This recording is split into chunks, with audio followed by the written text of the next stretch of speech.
It is impossible to be truly artistic without the risk of offending someone somewhere. The Riveras call a two-bedroom apartment on 82nd Street home, a narrow brick building squeezed between a bodega with flickering neon signs and a laundromat that hums all night. It's 700 square feet, just big enough for Carlos, a 42-year-old hotel worker with a tired smile, Maria, a 39-year-old part-time office clerk who's always juggling a million things, and their kids, Sophia, 14, with her earbuds permanently in, and Miguel, 10, who's obsessed with soccer. They pay $2,200 a month in rent, which might sound decent compared to Manhattan's $4,000 average, but here's the kicker.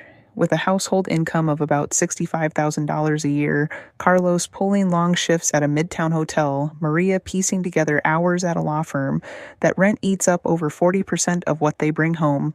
The NYC Housing and Vacancy Survey from 2021 says nearly 39% of New Yorkers are cost-burdened, spending more than a third of their income on housing, and in Queens, that jumps to 43%. For the Riveras, it's a constant math game. After rent, they've got about $3,000 left for everything else. Groceries from the bodega down the block, Subway Metro cards, a new pair of sneakers for Miguel when his old ones split at the seams. Carlos picks up extra shifts whenever he can, coming home with sore feet and stories about rude tourists, while Maria clips coupons and skips her morning coffee run to save a few bucks. Last year, their landlord hiked the rent by 6%, another $130 gone, and Maria sat at the kitchen table with a calculator muttering, "How are we supposed to keep up?" Since 2014, NYC's lost over 46,000 affordable apartments under $1,000 a month, and families like theirs feel it every day. They're always one surprise away from trouble, like when the fridge broke last summer and $300 went poof just to keep the milk cold. Space, or the lack of it, is another story. That 700 square foot apartment feels more like a shoebox when 4 people are crammed inside. Sophia and Miguel share a bedroom so small their twin beds are shoved against opposite walls, with a rickety desk wedged in the middle where Sophia tries to study. She's got her posters of Billie Eilish taped up while Miguel's soccer ball rolls underfoot. It's a constant tug of war for territory. The Citizens Budget Commission reported in 2024 that over 170,000 households in NYC are severely overcrowded, more than 1.5 people per room, and the Riveras are right there in the thick of it. Meanwhile, over 2 million households in Manhattan have extra space, often wealthy folks with vacation homes sitting empty. Maria's turned the living room into her office, balancing her laptop on a folding table while Carlos naps on the couch after a 12-hour shift, his snores mixing with the TV's late-night reruns.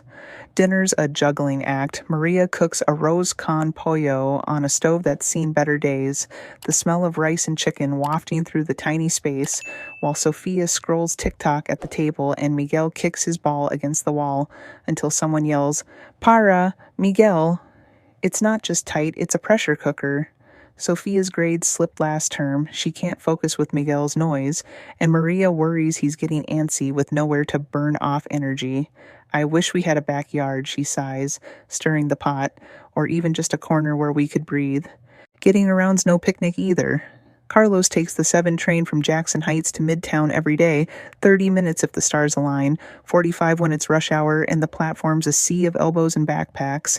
The MTA says 25% of subway trips in 2023 were delayed 5 to 10 minutes, old tracks, busted signals, and Carlos feels every second of it. He's up at 5:30 a.m., grabbing a coffee from the bodega for $1.50, then squeezing onto a packed train to clock in at the hotel by 7. He's back by 8 p.m. If he's lucky, his uniform wrinkled and his eyes heavy. Maria walks Miguel to the bus stop for the Q32 to school, a 20-minute ride that turns into 30 when Queens Boulevard's gridlocked with honking cabs and delivery trucks. They can't swing a car. NYU Furman Center says 50% of folks in Jackson Heights drive, but parking's $200 a month, gas is $4 a gallon, and insurance would bury them.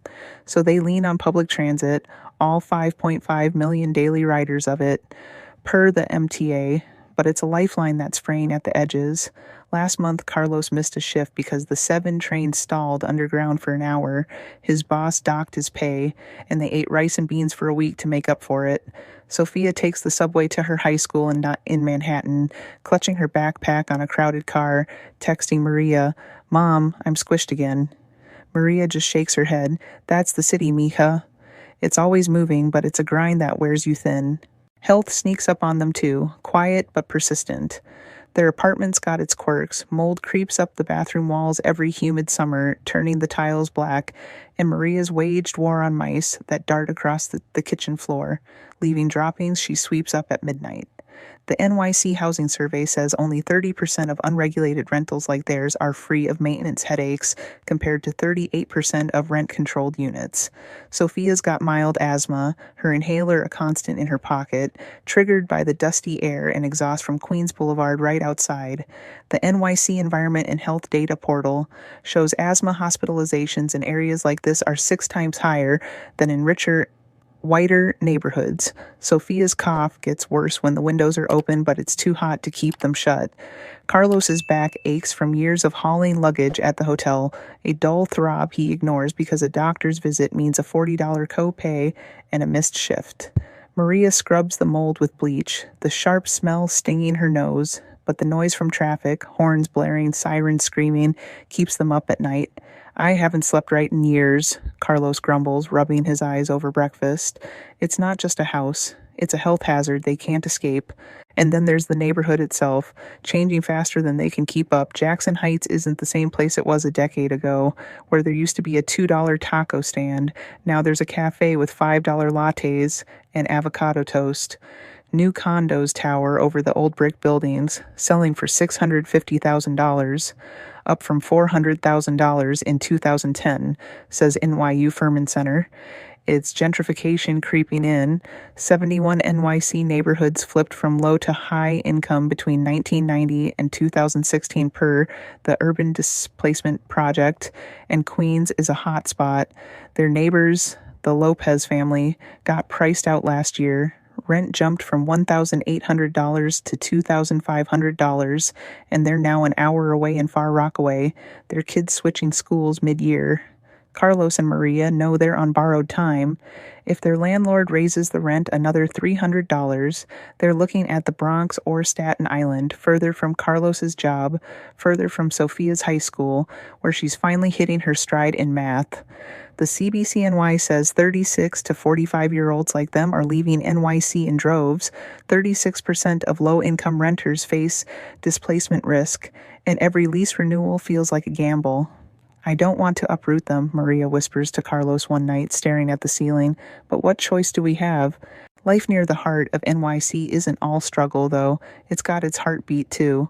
On weekends, Maria takes the kids to Flushing Meadows Park, a 20-minute subway ride away where Miguel kicks his soccer ball until his sneakers are caked with dirt, and Sophia snaps pics of the Unisphere for her Instagram. Carlos fires up the stove on Sundays, making his mom's old recipe for sancocho, the rich stew simmering for hours while the family crowds around the table, laughing over stories of his clumsy teenage years. They've got their routines, grabbing $1 empanadas from the cart on Roosevelt Avenue, cheering for Miguel at his school's soccer games, even if it's just on a concrete lot. But it's a fragile balance, $2,200 rent on a $65,000 income, 4 people in 700 square feet, subway delays stealing their time, moldy walls nagging at their lungs, and a neighborhood slipping out of reach. They're not alone. Over 1.1 million low-income households in the NYC metro area face displacement pressure, and 55% of renters spend too much on housing, per the 2021 housing survey. Carlos and Maria dream of a bigger place, maybe with a patch of grass for Miguel to play, a quiet corner for Sophia to study, a night where the city doesn't hum through the walls. For now, they hold on, cooking in their cramped kitchen, helping with homework under a flickering light, keeping their little world spinning in the shadow of the skyline. So that's the Rivera family. Real people, real struggles, right near the pulse of NYC. What about you? Do you know a family like this, stretched thin but still holding tight? Maybe it's your neighbor, your cousin, or even you. Drop your thoughts in the comments. I'd love to hear what this stirs up for you, whether you're in Queens or halfway across the world. If this peek into city life hit home, hit that subscribe button and ring the bell so you don't miss the next story. We've got more where this came from. And if you think someone else needs to hear this, maybe a friend grinding it out in the city or someone who's never seen past the tourist traps, share it with them. Let's keep telling the real stories of this city together.